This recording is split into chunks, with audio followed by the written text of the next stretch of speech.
The Pittsburgh Steelers will be playing the Buffalo Bills Monday now for the playoff game due to the winter storm that is taking over Buffalo. We'll talk about that impact on the game here in the Locked On Steelers podcast with an emergency episode. Let's get into it. You are Locked On Steelers, your daily Pittsburgh Steelers podcast, part of the Locked On Podcast Network, your team every day.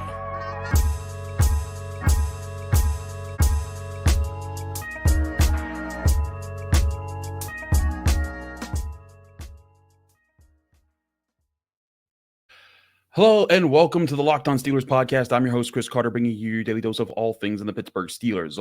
As always, you can find the show on your favorite podcasting apps and on YouTube. Like this video if you enjoy it. Subscribe to this YouTube channel to get all of your daily Monday through Friday episodes, as well as our bonus content. We thank you for making us your first listen every day because we're your team every day. And there is a change in this playoff schedule. The Steelers will not play the Bills 1 p.m. Sunday. In fact, they will play them 4:30 p.m. Monday. This all happening because of the winter storm that was hitting Buffalo, which we did know about, but we did not know the extent of it. Now, it was presumed that the gusts and the winds were supposed to range anywhere from 20 to 60 miles per hour, which can be really intense. And as a Buffalo reporter, Julian Paluzzi point, those are mild hurricane numbers if you look at them. That alone might have been fine to stomach, but once the snow began to accumulate in Buffalo, and now it's projected to be anywhere from 1 to 3 feet, you combine that with those winds, and that is deemed too unsafe of a circumstance. Now, I know there's some Steelers fans out there that think that, oh, this is such a disadvantage because now the game is going to be played in an environment that's less suited to the Steelers' strengths and more suited to the Bills' strengths. To those people, I say, calm the heck down. This is all about safety. Winter storms can kill people. It is about getting people there safely, getting them out safely, and making sure that no one is harmed during that, or decreasing the chances as best you can that no one is harmed trying to attend a football game. In all seriousness, this is not unprecedented before as far as moving things around. If you remember way back, the last time I remember a Steelers game being impacted like this was when the Steelers had to impact their travels because of Hurricane Sandy when they took on the Giants in 2012, and they ended up having to get dressed or something in the hallways of the stadium or something like that. I forget. There was something wild that happened in that situation. But point being, stuff like this does happen, and again, safety is the primary concern. Now, the question is, will this impact the game in a major way?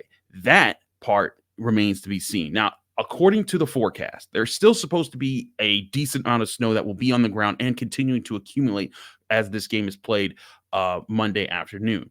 However, the winds are supposed to die down, not reaching up to 60 degrees, but still maybe being consistently anywhere from 15 to 20 degrees, or 15 to 20 miles per hour, not degrees with wind speed.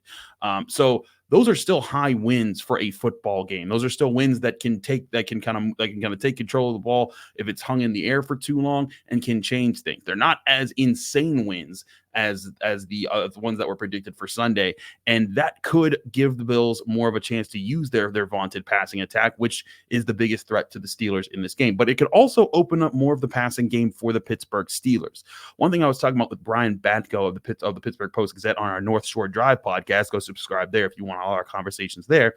He mentioned how while the Steelers not having to deal with as much of a passing game from the Bills also could be, on the flip side, could benefit the Bills in a way because the Bills secondary has been suspect at times this year, and the Steelers passing game, which has started to find a rhythm in the last few weeks, will probably be neutralized as well. Now, still, you'd think that with the Steelers run game and the Bills run game, the Steelers would be able to control, would have an advantage there, but still, there are still things back and forth. Now, a question that everyone's asked me a million times already, by the way. No, this does not impact either team's injury situation. It could have if they wanted them to, but according to Ian Rappaport of the NFL, this situation does not change the fact that the Bills and the Steelers both will have certain players out. The Bills, of course, announcing wide receiver Gabe Davis out and safety Taylor Rapp out. The Steelers, of course, TJ Watt being out. Neither of those three players will be back in time for this game, which means both of these teams still have the same look going into Monday. And if anything, it gives both teams another day of rest and preparation. Another good sign for the Steelers, they did not leave for Buffalo yet, so they're still able to take the extra day to prepare and travel. But the question will also become, what happens with the Steelers' travel plans for Sunday? If they didn't take off Saturday and they have to leave Sunday, the Sunday is supposed to still be the inclement weather that's not going to be suitable for flying and for travel. That could impact things. We'll talk more about that on the other side of this first break here on the Locked On Steelers podcast. It's an emergency episode with the Steelers-Bills game being changed to Monday. Stick with us. We'll be right back.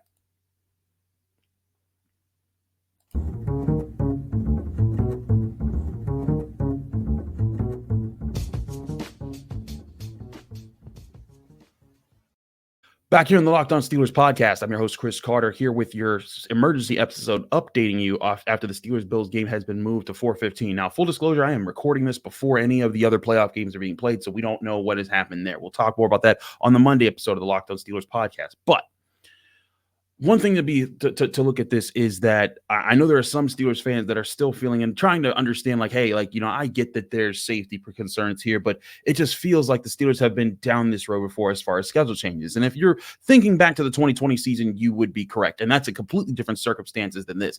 The 2020 season, the Steelers lost their bye week because the Titans openly violated their COVID policies and practiced away from the facility. And then the facility became contaminated with COVID. And the NFL moved the game late in the week, which prevented the Steelers from having a full bye week in their season. And then later in the year, when the Ravens also violated COVID policies, they had to push their game back against the Steelers, which shortened another week the Steelers had. And that was when the Steelers had one of the oldest, if not the oldest, rosters in the NFL.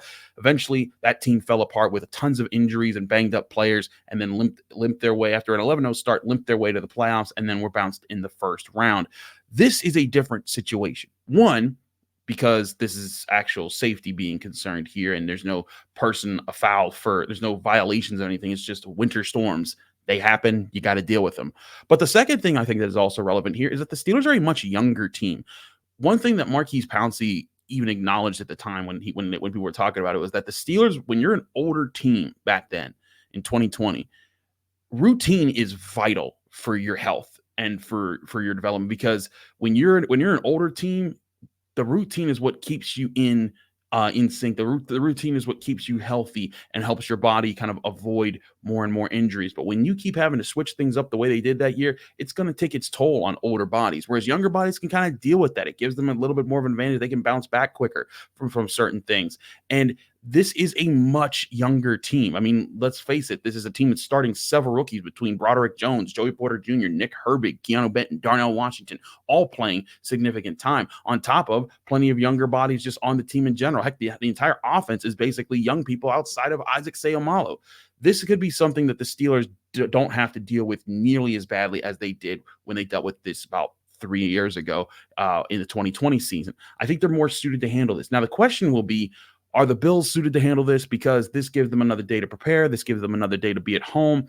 And also with the conditions being better, maybe they can throw the ball more. I still think I'm not changing my prediction. I picked the Steelers to win 23-21. I still think it's that type of game. Now, there are some things the Bills might be able to do now a little bit more because of the passing game, but I think the Steelers can also do a little bit more. I think that they can still control the pace of this game. This is more about what the Steelers can do on the ground and what their defense can do to limit the Bills' passing offense. They do what they're supposed to do. I think it puts the Bills in a tight spot, and it's still going to be a tough winter storm type of game. It just won't be the insane winter storm that we were looking at as far as it being forecasted. And with that, again, I still think the Steelers have a really good chance to run the football. Something that Nick Farabaugh, one of a guy we've had on this show, he's partners with Alan Saunders at SteelersNow.com. He pointed out how the Bills haven't been running the ball that great with James Cook the last 3 weeks. They came out ablaze and afire with James Cook in the run game when the Bills switched to Joe Brady as their offensive coordinator. And that certainly was a difference maker. But the last 3 games,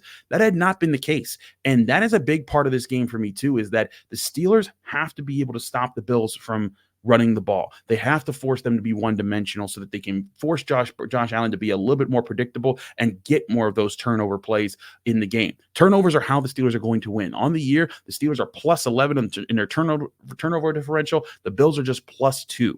That has to be a factor that plays in the Steelers' favor if they're going to win this game. Mason Rudolph has done a great job protecting the football of late. He did almost throw an interception in the Ravens game, but it's still Josh Allen's thrown almost interceptions and plenty of actual interceptions this year. The bottom line for Mason Rudolph be to protect the football, be aggressive in the right moments, pick the right moments, but also don't be afraid to lean on your playmakers, especially your running backs, Najee Harris and Jaylen Warren, who look like they could still have a good game. If you go back to when the Steelers played back, I think it was the Bills in 2016, I want to say, maybe 2017, Le'Veon Bell rushing for almost 200 yards, 3 touchdowns. That's the game that some people are thinking about. These are still conditions that could favor Najee Harris to take over the game. He has really accelerated everything this year for a third straight 1,000-yard season. He's been a consistent guy, and this is the kind of game that he can wear teams down. I still think the Steelers have an edge that they can use in this game. Again, I'm not guaranteeing a win. I still think the Bills should